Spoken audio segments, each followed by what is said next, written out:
Hi, this is the second lecture in pediatric trauma, and it is about upper extremity injuries in children. A good source that you can use is this book written by myself. Clavicle fracture in children. Clavicle fracture is one of the most common fractures in children. We'll start first with the anatomy. Remember, the clavicle is the first bone to ossify intrauterine. And the medial epiphysis of the clavicle, the one between the clavicle and the sternum, is the last ossification center to fuse. It fuses between the age of 20 to 25 years, and this has important clinical implication that we're going to discuss after a few slides. In general, displaced clavicle fracture in children younger than 12-year-old are treated non-operative. You can see here, this is a 9-year-old child with 100% displaced clavicle fracture. All these should be treated non-operative. This is minimally displaced fracture, only angulated clavicle fracture in a 6-year-old. Also, this is managed non-operative.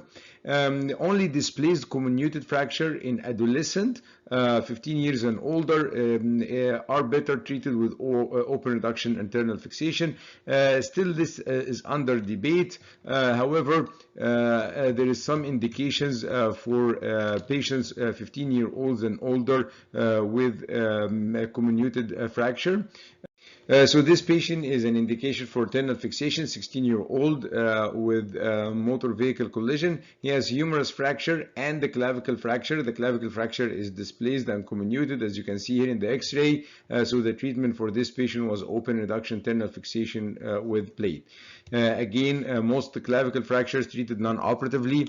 In adolescent 15 years and older, there may be some indications to treat some of them, especially the comminuted one, with internal fixation. Still, this is a topic of debate.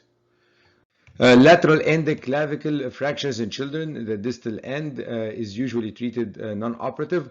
One thing that I would like to mention here, that as we said, the secondary ossification center of the clavicles are the last to fuse, both medial and the lateral. The medial fuses very late, around the age of 20 to 25. The lateral fuses around the age of 20. So what seems to be AC joint disruption sometimes is not AC joint disruption, it's actually a physeal injury, and the AC joint itself is intact. As you can see here in this X-ray, this is clearly immature patient. This looks like an AC joint disruption. However, it's actually the bone went through the sleeve, and the secondary ossification center here is still intact. So this is actually a physeal injury. So you can see here in the follow-up the bone deposition here.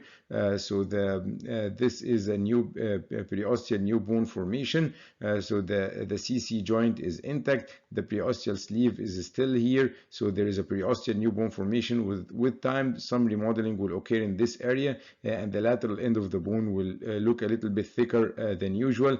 And as we said, this is a physeal injury. We're going to see more pictures with the sternoclavicular joint, but the AC joint itself is intact. It's not disrupted. As you can see here, the joint itself is not disrupted. What happened is the clavicle went through the periosteal sleeve, and then the CC joint, the CC ligament is intact. So the periosteal new bone formation will occur here. Some remodeling will happen, and the AC joint itself is still intact. Sternoclavicular joint disruption, the anterior dislocation. The treatment in most cases is observation. So the sternoclavicular joint, the same as we said in the EC joint, usually it is not a sternoclavicular joint disruption, and it is a physeal injury. So for patients less than 20-year-old with posterior sternoclavicular dislocation, in most cases that's not a true dislocation, it's a physeal injury. So you can see here this CT shows obvious posterior displacement of the clavicle, and here is the sternum. So the first look, you would think that this is a sternoclavicular joint dislocation. However, here is an MRI, and you can see here this is the sternum, and this is the secondary ossification center. This is the medial side of the clavicle, is still intact, still in connection with the sternum. And what happened is the clavicle itself went posteriorly through the physis. So this is a physeal injury. So unless there is a compression over the trachea or the esophagus, there is no need for surgery in these cases because remodeling is expected. So the treatment for posterior sternoclavicular joint dislocation in adolescent is different than adult because some of these cases or most of these cases actually is not a true dislocation. It is a physeal injury, and some remodeling can occur. So unless there is compression over the trachea or esophagus, the treatment is observation. Next topic in the upper extremity is the proximal humerus fracture. The proximal humerus fracture in children, young children, usually it's a Salter-Harris injury, 1 or 2. So you can see here a 2-year-old child involved in motor vehicle collision. You can see this is the normal anatomy here. Here is the proximal part of the shaft, and here is the epiphysis. You can see the difference here in the anatomy. So there is a Salter-Harris injury in this area. So this patient was treated with closed reduction and pinning, and you can see here 3 weeks after the surgery, you can see the new bone formation and the healing that is occurring in this area here. So in proximal humerus fractures in young children, usually Salter-Harris injury, and in these cases the treatment, if markedly displaced, as you can see here in this x-ray, is closed reduction and percutaneous pinning, and you will see the abundant amount of callus that occurs in these cases. Proximal humerus fracture in children, 80% of the humeral growth occurs through the proximal humerus. So that's why there is a good remodeling potential.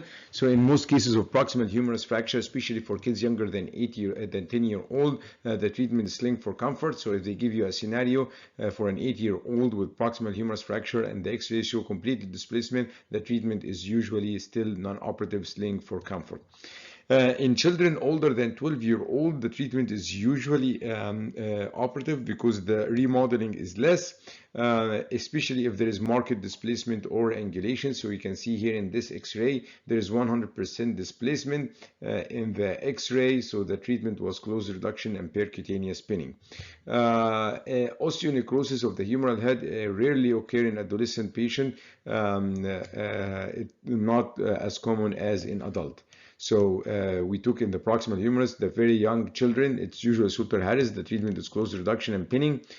Children after that, usually most of the proximal humerus fracture can remodel, and the treatment is sling. If the child is older than 12-year-old with marked displacement, treatment is closed reduction and percutaneous pinning because the remodeling potential after 12-year-old is much less.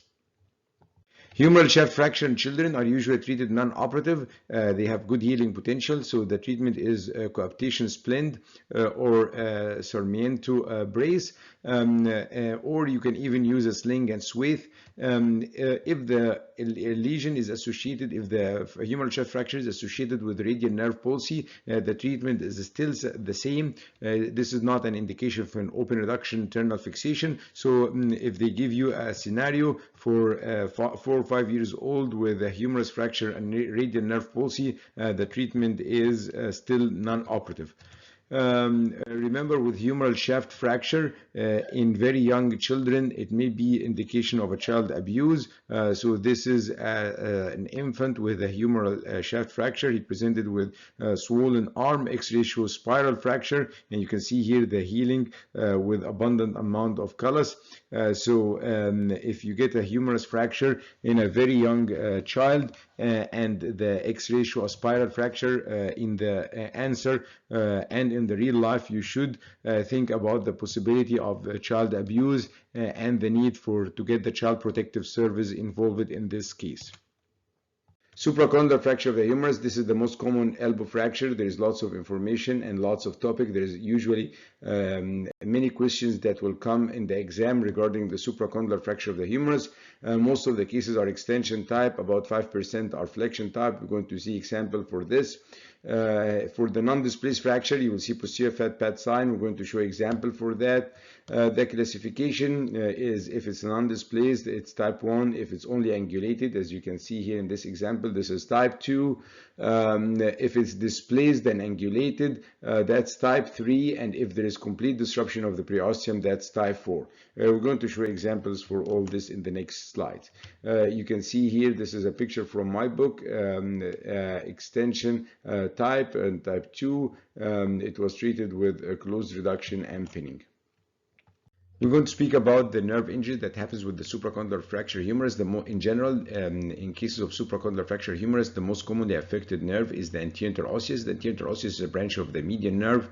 It supplies the flexor digitorum profundus to the index, and also it supplies the flexor pulsus longus, so the patient will not be able to bend the DIP of the index or the IP of the thumb. So he's not going to be able to do an OK sign, basically making a circle. If you see this video here, I'm trying to ask the patient to do an OK sign. He's not able, he's trying to use his other hand. So I'm trying to tell him here to do the OK sign. If you can see, he's not able to bend the thumb IP or the index DIP. For the supracondylar fracture of the humerus, the most commonly affected nerve is the ulnar nerve. So in general, the most commonly affected nerve is the anterior interosseous. Specifically for the flexion type is the ulnar nerve. If you have an extension type, most cases of ulnar nerve injury are due to medial pin placement.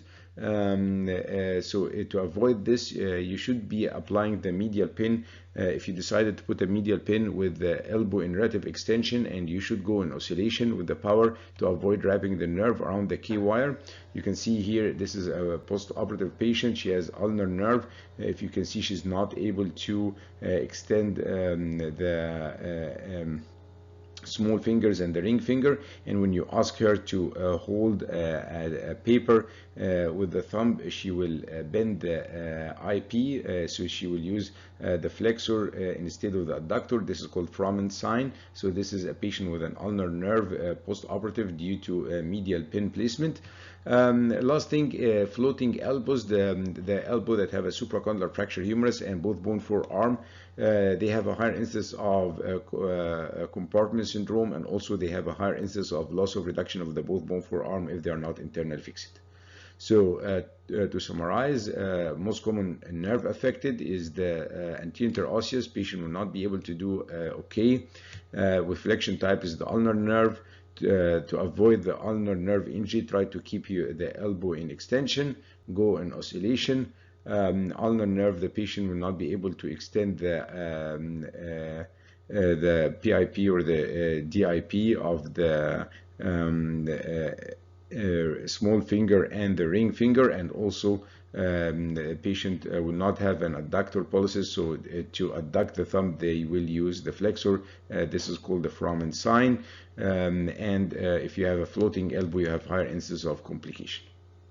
Malunion, supracondylar fracture of the humerus, is famous for malunion. We're going to speak about lateral condyle later. Lateral condyle is famous for non-union, but supracondylar is famous for malunion as a complication. The malunion is in the form of cubitus varus.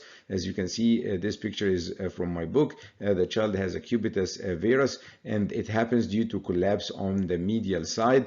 Usually that cubitus varus has internal rotation. If you can see here, the forearm is internally rotated in comparison to this, and hyperextension.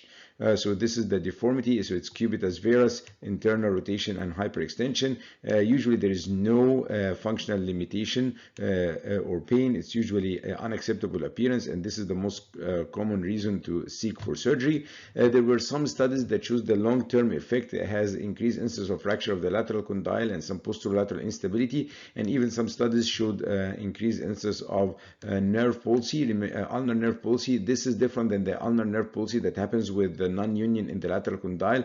The one that happened with the lateral condyle non-union happens due to cubitus valgus and stretch. The one that happens here, it is rare, and it is mainly due to deformity of the distal medial piece with possible nerve subluxation. So to summarize, supracondylar humerus, famous for malunion, its cubitus varus, internal rotation, hyperextension, usually minimal functional or no functional limitation, and minimal and no pain, and the unacceptable appearance is the main reason to seek for corrective osteotomy. Some long-term studies shows increased incidence of posterolateral instability and lateral condyle fracture. It may be associated with increased incidence of ulnar nerve at the later stage, not due to stretch as happened with cubitus valgus in the lateral condyle non-union, but it's mainly due to deformity of the posterior of the medial distal humerus and possible nerve subluxation. So what is the treatment for the supracondylar fracture of the humerus? Type 4, type 3, and most of the type 2 will require close reduction and percutaneous pinning.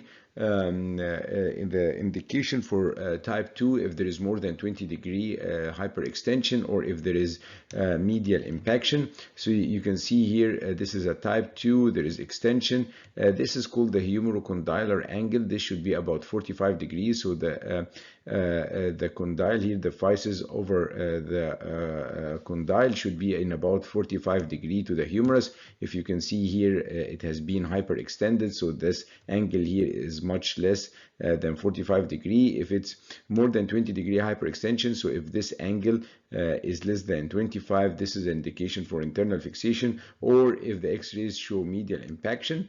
So this patient had a close reduction and percutaneous pinning. If you see here, close reduction was done, 2 pins were applied, and the humerocondylar angle was restored to about normal 45 degree. So this angle should be about 45 degree. If there is a hyperextension more than 20 degrees, so the angle becomes less than 25, it should be close reduced, and in most cases we will apply pins. Type 3 and type 4, all of them requires close reduction and percutaneous pinning. You can see here, this is a type 3, close reduction and pinning was done. Usually you need 3 pins lateral that are divergent. There was 4 pins in this cases, but in general 3 pins for type 3 and 2 pins for type 2. The pins should be divergent. In most cases you don't need medial pin unless there is extreme instability. Some of the type 4 will require that, and as we said, if you apply a medial pin, you should apply the medial pin in relative extension, and also you should go in oscillation. We're going to show some example in the next slides for that. So treatment for supracondylar fracture, it's called close reduction percutaneous pinning for type 4, type 3, and type 2 that either have medial impaction or more than 20-degree hyperextension, and we discussed how to assess the extension using the humerocondylar angle. Usually 3 pins from the lateral side is what we used. Sometimes in stable type 2 you can apply only 2 pins, and if you decide to apply medial pin, you should go in a relative extension, and you should go on oscillation. We have 2 pin configuration in case of the supracondylar, either crossed wires or divergent lateral wire. For the cross wire, it is biomechanically stronger than the divergent wires. The crossing has to occur about 2 centimeters above the fracture. As you can see here, you have the medial pin, and the medial pin will cross with the lateral pin about 2 centimeters from the fracture. It cannot cross here. If it crosses in that point, that will be very unstable. So crossed pin, medial and lateral, that's biomechanically more stability, especially in the rotation. But the crossing of the medial and the lateral pin should occur about 2 centimeters above the fracture. Always remember, as we said before, that this medial pin can cause iatrogenic ulnar nerve. So when you're applying this nerve, when you're applying this K-wire, what we do is we do a small like 2 millimeter incision, and then we put the hemostat all the way to the bone, and then we apply the wire, we extend the elbow a little bit, and then we apply this wire in oscillation.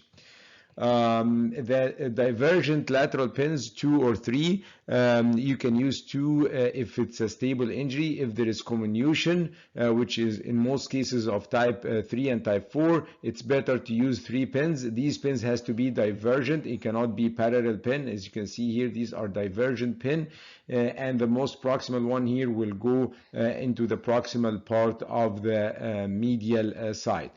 So the divergent lateral pins, 2 pins in most types of type 2, and 3 pins, we use them if there is comminution, like most cases of type 3 and type 4. So again, remember, crossed pin, medial and lateral, biomechanically stronger, but the crossing should occur about 2 centimeters. It cannot occur at the site of the fracture because there will be no stability, especially rotation. And the medial pin can cause ulnar injury, so you have to apply it in relatively some extension and oscillation, and it's better to do a small incision and use a hemostat to go all the way to the bone. Divergent pins, you can use 2. It's a little bit less mechanical stability. However, in most cases, clinically, it does not make difference. You can add the 3rd pin if there is some comminution, and this has to be divergent pin. You can see here this is type 2. However, the indications here are the extension. If you see here, the condylar humeral angle is about 0, so this is about 30 or 40 degree extension. And you can see here beside the extension there is medial comminution. Whenever there is medial comminution, this is an indication to do closed reduction and pinning in these cases. So as we said, type 3 and type 4, these are treated with closed reduction and pinning. Type 2, there is certain indication for that, which are the extension more than 20 degree and medial comminution, as you can see here. So this is what we did here in this case with a closed reduction and 2 divergent lateral pin. So in this case, there is no need to add the 3rd pin. It's type 2 with no marked comminution. So 2 pins were applied, and you can see the concept of divergence here. Flexion type, the flexion type usually requires open reduction. You can try closed reduction, but most of these will require open reduction, and also they are more unstable, so they are more common to get medial pain, as you can see. So this one, flexion type, had an open reduction. 2 lateral pins were applied, still not stable enough, so we applied the medial pin, and as you can see, the medial pin, the crossing happened about 2 centimeters from the fracture side. What is the treatment for displaced supracondylar fracture with nerve injury? If this nerve injury is present before surgery, the treatment is basically the same as treatment of displaced fracture without nerve injury. So it's going to be a closed reduction and percutaneous pinning and observation for the nerve function return, which usually occur between 6 to 12 weeks. So if you get a scenario of patients with supracondylar fracture, patient is unable to do OK sign, meaning he has anterior osseous nerve. What is the treatment? The treatment is basically the same: closed reduction and percutaneous pinning and observation for the nerve function return. There is no indication to explore the nerve. If this nerve injury is happened post-operative and it was not there preoperatively, and there is medial pin, like ulnar nerve palsy post-operative with a medial pin, the treatment is removal of the medial pin and observation for nerve recovery. So the treatment, if it's a preoperative nerve injury, is closed reduction and percutaneous pinning, the same as kids without nerve injury, and observation with no indication to explore the nerve. If it's a post-operative ulnar nerve with a medial pin, the treatment is a removal of the medial pin. One of the most important topics that frequently come in the exam is supracondylar fracture of the humerus with pulseless hand. There is 2 different types of pulseless hand. It can be perfused, or what we call pink pulseless hand, or can be unperfused, which we call pale pulseless hand or cold pulseless hand. And there is a big difference in the management between these two. So if you have an abstinent pulse, pulseless hand with cold, pale, which means unperfused hand, this is an emergency. It should be taken as soon as possible for closed reduction and pinning, and then reassessment. If the hand turns to be perfused, which means it's pink and warm, admit for observation. If the hand after closed reduction is still pale and cold, so in this case it needs exploration of the vessel. You will do anterior approach, anterior antecubital, and explore the vessel. There is no need for arthrogram. So pale pulseless hand, which means the hand is pale and cold. In this case, it's an emergent case, and in this emergent case, you take the patient directly to the OR for closed reduction and pinning, and then reassessment. If the hand turns to be pink and warm, that's good, admit for observation. If the hand is still pale, the treatment is exploration through anterior antecubital approach. There is no need for arthrogram. If you have a pulseless hand, but the hand is perfused, meaning it's pink and warm, it's an urgent case. It's not an emergent. You don't have to take the patient immediately, but you still have to take him as soon as possible for closed reduction and then reassessment. If the hand continues to be pulseless and warm, in this case, you admit the patient for 48 hours. There is no need to explore the vessel so long the hand is pink and warm. There is some controversies exist. However, most surgeons will agree that if the hand is warm and pink and there is good capillary fill, there is no need to explore the vessels. So a pulseless hand that is cold and pale, it's an emergent, it needs closed reduction, and if the hand becomes perfused, pink and warm, admit for observation. If it's not pink and warm, in this case it needs exploration of the vessel, no need for arthrogram, you do an anterior approach. For pulseless but perfused hand, we call pink warm hand. It's an urgent case, closed reduction and then reassessment. If the hand continues to be pulseless but it's pink and warm, admit for 48 hours, and in most surgeons will not recommend exploration of the vessels. Very, very rare that after closed reduction of a case that before the reduction was normal, you find the hand is pulseless and white. That's rare, but there are some reported cases. In this case, there is a possibility that the artery is entrapped in the fracture, so you need to do an anterior approach. Same thing, no need for angiogram, and then you assess the artery to see if it's injured or if it's just trapped in the fracture, and once you release it from the fracture, it comes back to its normal vascularity. So this is rare. A patient is coming normal, and then after the closed reduction he's having a pulseless white hand. In this case, the treatment is exploration through the anterior approach and assessment if there is entrapment of the vessels in the fracture. This was a 5-year-old with pale pulseless hand, fall during school, coming with elbow pain, widely displaced fracture. As you can see here, her hand is pale and cold, so this is an emergent. As soon as possible, patient was taken to the OR, closed reduction and pinning. This was a spasm, and with time the patient's hand started to become warm again. So in this case, there is no need for exploration if the hand becomes warm after the closed reduction. These cases are usually spasm, and once you reduce the fracture, the spasm starts to release, and then the vascularity of the hand comes back. This is pale pulseless hand, but this was and the artery was injured. So in this case, we actually had to do a direct repair. I'm sorry, the repair of the vessel was done through a vein graft in this case. So this needed exploration.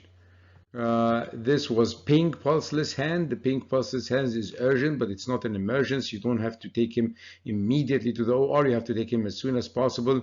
And with closed reduction and pinning, patient started to get the pulse back. As you can see here, the pulse oximeter was used, and he has a good pulse wave.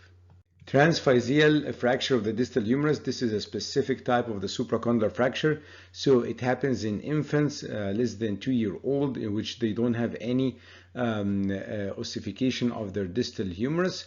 So this fracture will happen through the physis, and because the epiphysis is not ossified, you will not see anything distal to the fracture.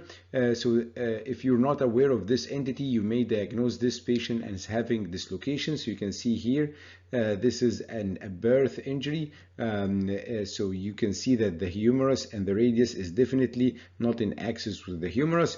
That indicates that there is some pathology going on here. So you may diagnose this as elbow dislocation. Remember, elbow dislocation is exceedingly rare in infants less than 2 years. Most of these cases, as I said, are misdiagnosed transphyseal injury. Also, you can see here, this is a child abuse cases, because this condition is associated with child abuse. You can see the ulna here and radius are definitely not in line with the humerus. And you can see here also they are much posterior, so they should be a little bit anterior to this. So arthrogram here shows definitely the fracture. You can see here the dye is actually went inside. So the fact that the dye went inside the bone, that means that there is a fracture here, and you can see the distal humerus here in this area is definitely extended, and here is the epiphysis. So this was a birth injury. This was a child abuse cases. These cases, when you see them, the patient should be assessed for child abuse, and you should get the child protective service involved. The treatment is usually close reduction and percutaneous pinning. There is no need to do open reduction. There is no need to do MRI. You can take them for arthrogram, as you can see here, and then do close reduction and pinning for these cases. So now, after the supracondylar fracture, we'll speak about the second most common fracture, which is lateral condyle of the humerus fracture. Any lateral condyle fracture that is displaced more than 2 millimeters in any view should be treated with open reduction, internal fixation. The best view to show the displacement is the internal oblique view. This picture here is from my book. You can see the x-ray here looks very benign. Internal oblique shows the amount of displacement, and you can see here it's more than 2 millimeters. So this needs open reduction, internal fixation. Remember, when you do your open reduction, that the blood supply for the lateral condyle comes from the posterior surface. So limit your dissection to the anterior. So you dissect the anterior to see your reduction, and don't try to dissect posterior. If you have a non-displaced fracture, there is some controversies here, but in general, non-displaced fractures can be treated with cast and close follow-up. You have to do a close follow-up, meaning X-ray every week to make sure that the piece is not displacing and you have progressive healing. Some advocate to get an MRI or arthrogram for these patients and see if the fractures goes all the way to the articular surface, and in these cases some surgeons recommend a percutaneous fixation. However, as I said, these all are controversies. What we usually use is, if there is more than 2 millimeters in the lateral condyle, you do open reduction, internal fixation. If it's a non-displaced fracture, what you do is cast and close follow-up, and if there is any signs of displacement, you go for open reduction, internal fixation. You can do percutaneous fixation for non-displaced fracture if the MRI shows that the fractures goes all the way to the articular surface, or the arthrogram shows also that the fracture goes all the way to the articular surface. Here's some example. You can see here, this is an internal oblique view. You can see the amount of displacement. This is definitely more than 2 millimeters. So the treatment here is open reduction, internal fixation, as you can see here. Also, this is another example here. You can see obvious the fracture here is more than 2 millimeters. So the treatment again is open reduction, internal fixation. You don't have to apply 4 pins. If there is marked displacement, 3 pins is more than enough. And you can go with a transverse pin if you want. Sometimes with kids that are a little bit more choppy, we use internal fixation using a screw. However, you have to remove this screw as soon as healing occurs because you're crossing the physis in this case. So there is a screw and pin here. The pin can be removed after 2 or 3 weeks, and then you allow range of motion. And then once the fracture is healed, in about 6 or 8 weeks, you can remove the screw. This is the last topic in this lecture, and we will have another lecture for the rest of the pediatric upper extremity fracture. So one of the complications of the lateral condyle is nonunion. As we said in the supracondylar fracture, it is famous for malunion. Lateral condyle fracture, on the other hand, is famous for nonunion. There is some theories for that. One of them is because it's intra-articular fracture. Sometimes the synovial fluid will inhibit healing. Non-union, in the cases of lateral condyle, what will happen is the patient will not grow from the lateral side, and he will continue growing from the medial side, resulting in cubitus valgus. So cases of non-union of the lateral condyle will result in cubitus valgus, and because the ulnar nerve runs on the medial side, it will be stretched, so it will result in tardy ulnar neuropathy from the stretch that happens, and as you can expect, this will take a few years to develop. So lateral condyle, the most famous complication of it is non-union, and if you develop non-union, you will develop cubitus valgus. Cubitus valgus will result in stretching of the ulnar nerve and development of tardy ulnar neuropathy, which will take years. This is a picture from my pediatric book. You can see the obvious valgus here, and this patient is 18 years old. The injury was when he was young. It's more than 10 years, and now he started to develop ulnar nerve symptoms. He's not able to extend the PIP and the DIP of the two ulnar fingers. What is the treatment of established non-union of the lateral condyle? Controversies exist. The old literature used to say observation and possible ulnar nerve transposition. Right now, most authors will agree that the treatment of non-union is open reduction internal fixation with bone graft. Sometimes even you can do in situ fixation with bone grafting, and the younger the patient and the closer it from the injury, more and more we should be inclined towards open reduction internal fixation with bone grafting. We can see here some examples. So this is a case of lateral condyle. It was treated with a cast for a few months, and then it presented to me after 4 months. And what we did is, this was not a long time of non-union, so we did internal fixation with bone grafting, and it's more or less a normal joint. Soon after the surgery was done, and then the screw was removed after that. This is a different example here. So this is a much obvious non-union. This child is 6-year-old. When he was 2-year-old, he has a lateral condyle fracture that was treated non-operatively, and he developed non-union. So first compare the two sides. There is obvious valgus in the right side compared to the left side, and you see the x-rays. There is obvious non-union here. The non-union, you can see it here. And what's more important here, the shape of the lateral condyle does not now align with the shape of the rest of the humerus because of the disturbed growth that happened. So the treatment of this child in the old literature was just observe, and if he develops ulnar nerve symptoms, you can do transposition. But currently most surgeons will do open reduction internal fixation as much as possible. Of course, you won't be able to align the fractured end together. You can try to put them as close as possible and do internal fixation with bone grafting, or you could just internally fix these two pieces with bone graft. We did as much open reduction as possible, and then we applied one screw with bone graft. Only 4 weeks, you can see the the solid healing that happened here. You can see solid, the non-union here is changed into a solid healing. Of course, the shape of the distal humerus is not anatomical, but hopefully in the next few years the child can develop more anatomical elbow, and also with doing this you avoid exaggeration of the deformity during the next few years. So a non-union of the lateral condyle, as I said, the closer the time from the injury, the younger the child, the treatment should be open reduction tendon fixation with bone grafting. And this concludes the first lecture in the pediatric upper extremity fracture, and we will have another second lecture for the rest of the upper extremity injuries in children.